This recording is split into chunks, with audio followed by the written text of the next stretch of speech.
Mesdames et messieurs, très heureux de vous savoir en forme sur Mali Africa Télévision, le journal, les grandes articulations dans quelques instants. Le réseau des femmes entrepreneurs africaines et francophones, CECAF, tiennent à Cotonou un séminaire. La Banque africaine de développement a initié le renforcement de capacités digitales des cadres du ministère des Finances.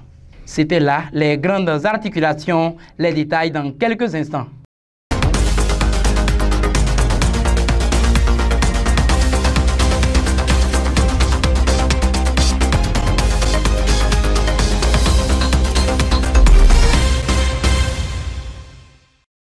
Réseau des femmes africaines et francophones CPCAF à Cotonou, elles sont venues pour renforcer leurs capacités et développer leur réseautage. Voici les détails.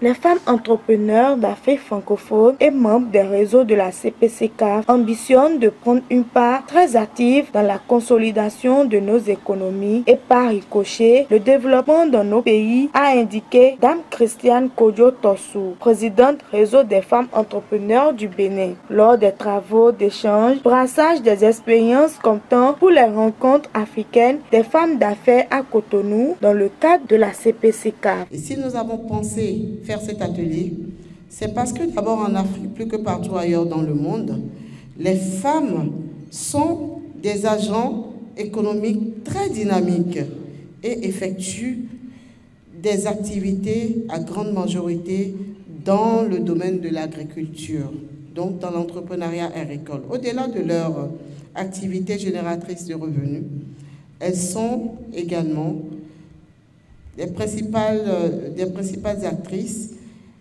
de l'économie dans le monde aujourd'hui, et c'est des éléments catalyseurs de l'économie partout dans le monde, et également des bien-être familial.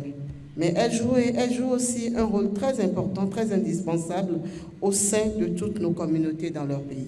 Rappelons à l'aréopage présent pour ce panel féminin que 72% de l'effectif démographique au Bénin est féminin et que 60% de femmes sont actives dans nos économies. Selon la panoplie des activités économiques et variant d'un secteur à autre, les femmes aujourd'hui entrepreneurs représentent l'épine dorsale de l'économie africaine, on peut le dire sans nous tromper, et elles sont également une main-d'œuvre significative, mais souvent inexplorée et peu valorisée. Alors aujourd'hui, elles représentent 24% des chefs d'entreprise en Afrique, et ce sont des entreprises de toute la planète réunie, c'est à peu près le même pourcentage. Sur le plan continental, je veux dire en Afrique particulièrement, elle représente près de 60% de la masse active. Je dis bien la masse active, et joue de ce fait un rôle primordial dans le développement des pays. La présidente béninoise du réseau des femmes entrepreneurs relève que les difficultés et blocages de toutes sortes ne sapent en rien la reçue de la junte des entrepreneurs, ce que confirme son homologue, Madame Adjara Diouf, du Sénégal. Donc la première édition de ce fonds, la francophonie avec elle, a permis d'appuyer 59 projets pour une enveloppe financière de 3 millions d'euros. Juste pour vous donner un exemple, parce que je n'ai pas les chiffres exacts, pour cette première édition, il y a 15 145 femmes de 20 pays, notamment en Afrique, dans les Caraïbes et au Liban, qui ont bénéficié de formations sur les thématiques de l'entrepreneuriat, sur l'alphabétisation, sur le numérique. Tout à l'heure, Madame Dossou en a parlé, et 444 039 activités génératrices de revenus qui ont été créées et renforcées donc grâce à ces fonds qui ont été lancés. Que ce soit au Togo ou ailleurs, les femmes d'affaires africaines et francophones, membres du réseau des assemblées consulaires, interpellent les fêtières de la CPCAF pour un renforcement des capacités. Ce que le CERDI fait, c'est ce que tout acteur de développement doit faire pour accompagner l'entrepreneuriat féminin. Donc c'est juste un rappel.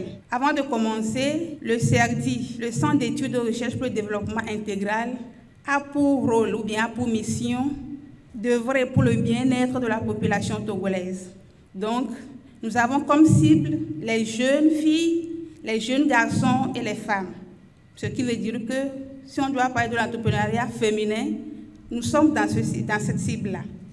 La Banque africaine pour le développement BAD a initié le renforcement de capacités des cadres du ministère de l'économie et des finances. C'était pour la digitalisation et la numérisation des actes financiers. Voici les détails de Florentin Adandé et Delphine Gandonou.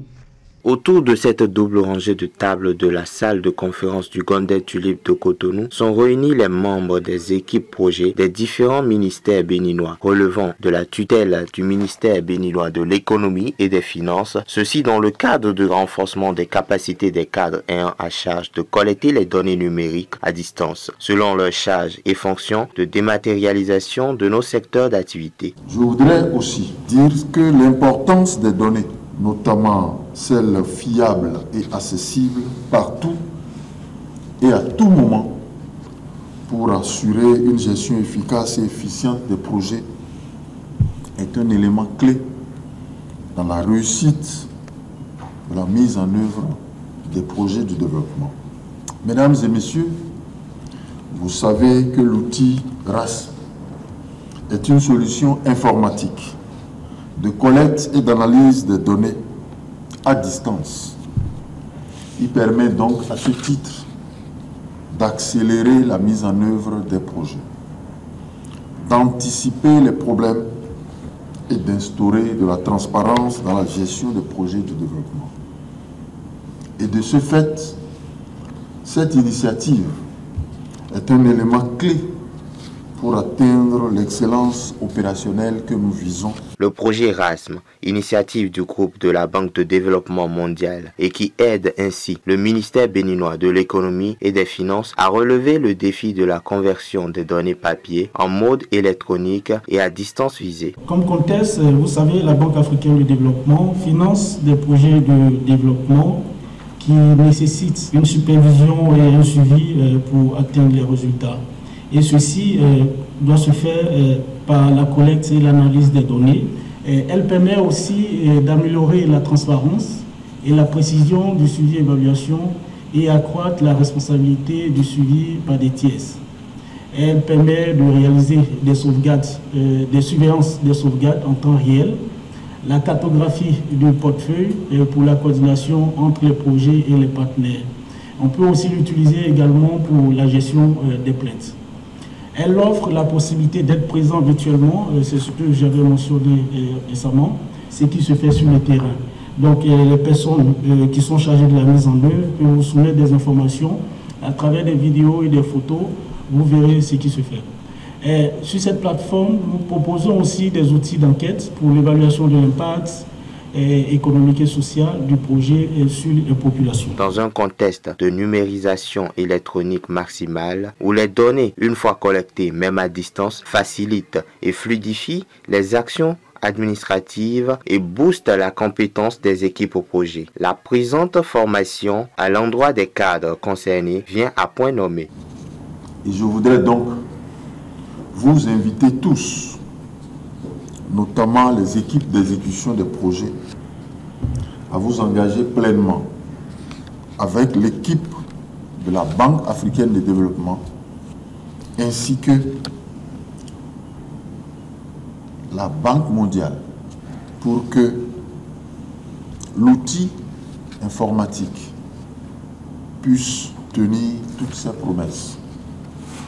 Je voudrais donc qu'après la phase de déploiement de cette initiative, vous reviendrez vers eux pour vous assurer que toutes les équipes projets des départements ministériels se sont vraiment appropriées la solution et l'utilisent pleinement. Nourrir l'Afrique, éclairer l'Afrique, industrialiser l'Afrique, tels sont les défis de nos pays, dont le développement passe par la trop grande dématérialisation des administrations et par ricochet le relèvement des niveaux d'adaptation électronique et la collecte des données à distance via le numérique. Planification communautaire dans l'espace CEDEAO, les experts tiennent à Cotonou, à l'hôtel Golden Tulip, un séminaire pour redéfinir les orientations stratégiques dans l'espace 2020-2050. Voici les détails. Une bonne vingtaine d'experts planificateurs commis de l'institution sous-régionale CEDEAO sont réunis pour 5 jours francs dans le cadre d'une réflexion stratégique et purement technique axée sur le nouveau cadre stratégique communautaire CSC 2023-2027 au Golden Tulip de Cotonou. La vision de la CEDEAO désormais des peuples, notamment paix et prospérité pour tous, devant faire de notre communauté sous-régionale une communauté prospère et partagée aux citoyens à travers la vision 2020 qui, à son terme, l'atelier de Cotonou se veut de fixer des objectifs clairs et globaux dans la vision 2023-2050. De résultats, de planification effective et de résultats palpables au bénéfice des communautés. Et donc cet atelier va revisiter la vision 2050. Cet atelier va se pencher sur le cadre communautaire de planification stratégique, va se pencher sur le cadre des objectifs stratégiques que nous appelons 4x4 et aligner ces différents objectifs avec les objectifs au niveau global du développement et au niveau continental, la vision, l'agenda 2063 de l'Union africaine. Il s'agit, entre experts en planification, de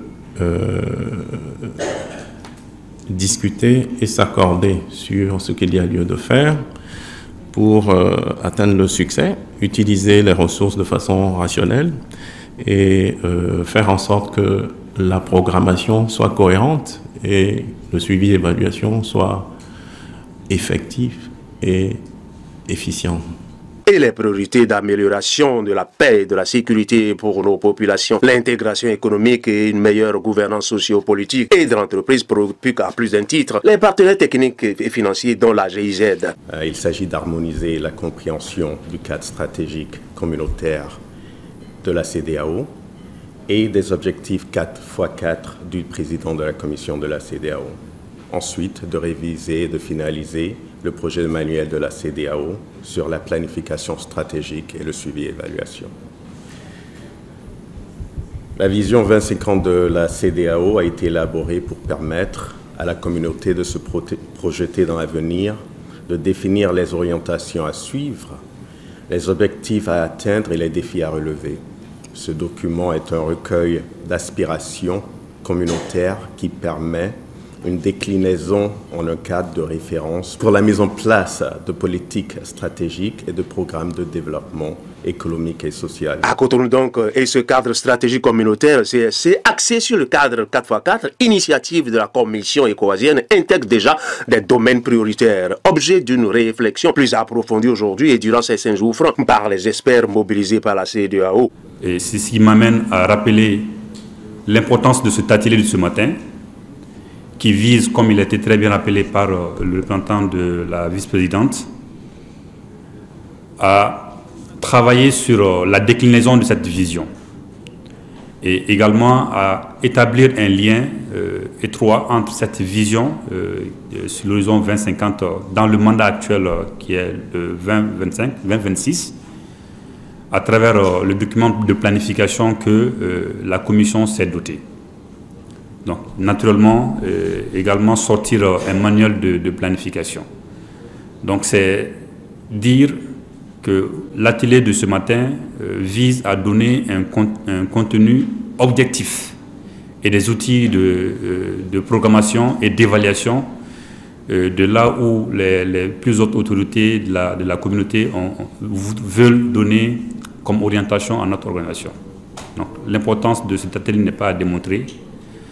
C'est déjà vous féliciter pour votre participation à cet atelier et inviter les uns et les autres à s'impliquer pour que vos travaux puissent vous permettre d'avoir les objectifs a signé. En clair, il se veut désormais d'agir par la vision 2050 et le CSC entendait le cadre stratégique communautaire d'élaborer grâce à des consultations et des implications des différents acteurs et États membres et de faire du cadre un autre niveau d'implication plus efficace et prolongé que la vision 2020 n'a pu atteindre dans ses objectifs.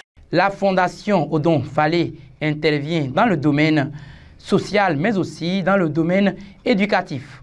Delphine Gandonou a eu un entretien avec le promoteur, M. Odon Vallée. Suivez ici le point. Notre demande de savoir un peu plus sur la Fondation Odon Vallée. C'est à vous-même de vous présenter, sinon je risque... Alors, Odon Vallée, président fondateur de la Fondation Vallée, qui travaille uniquement au Bénin, au Vietnam et à Paris. Il faut éviter de se disperser.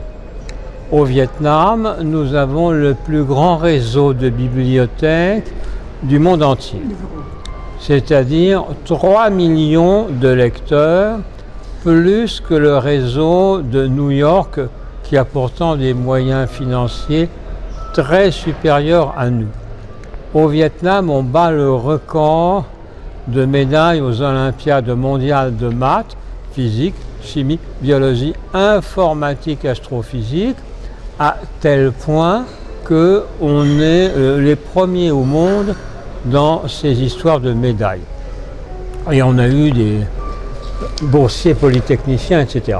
À Paris, nous avons également une action dans la mesure où nous faisons venir quelques Béninois dans les meilleurs lycées de France, mais ça coûte très cher parce que les faire venir à Paris coûte 10 fois plus cher que de leur donner une bourse au Bénin. Mais ils ont eu des résultats extraordinaires. Plusieurs ont été à l'école polytechnique et on peut dire aussi qu'ils ont rendu d'immenses services à leur pays. Par exemple, le plan présidentiel du premier quinquennat a été approuvé par un audit fait par un de nos anciens boursiers avec les félicitations de Madame Lagarde, directrice générale du Fonds monétaire international. Donc, en définitive, on est à la fois au service des Béninois et au service du Bénin, les deux. Alors, dans les réseaux de bibliothèques, il y en a 11 au total. Nous avons notre partenaire traditionnel depuis 20 ans, le CAEB, c'est-à-dire Conseil des activités éducatives du Bénin, qui est une association d'utilité publique de droit béninois. Et notre nouveau partenaire, Bénin Excellence, président Espérant Padonou, meilleur élève de toute l'histoire du Bénin, major du BPC, major du BAC, docteur en mathématiques et plus grand spécialiste d'intelligence artificielle d'Afrique de l'Ouest. Là, on a 2 bibliothèques à Calavi et Godomé, mais nous avons aussi des nouvelles bibliothèques consacrées à la médecine. Il y en a une sous l'autorité du CAEB à Parakou qui bat tous les records. On a eu 20 000 lecteurs en un mois, il faut agrandir la bibliothèque. Et puis une autre maintenant à Cotonou. L'idée étant de rajeunir la médecine béninoise, peut-être aussi d'aider ou de préparer le projet présidentiel d'hôpital d'excellence, parce qu'il est vrai que dans ce cadre-là, il faut approfondir les connaissances médicales. Merci. Merci à vous. Merci à tous et à toutes de nous avoir suivis. C'était Himalaya Africa Télévision. Nous voici au terme de cette édition du journal Himalaya Africa Télévision. Le développement se base sur la vision et sur l'ambition. À très bientôt et à la prochaine.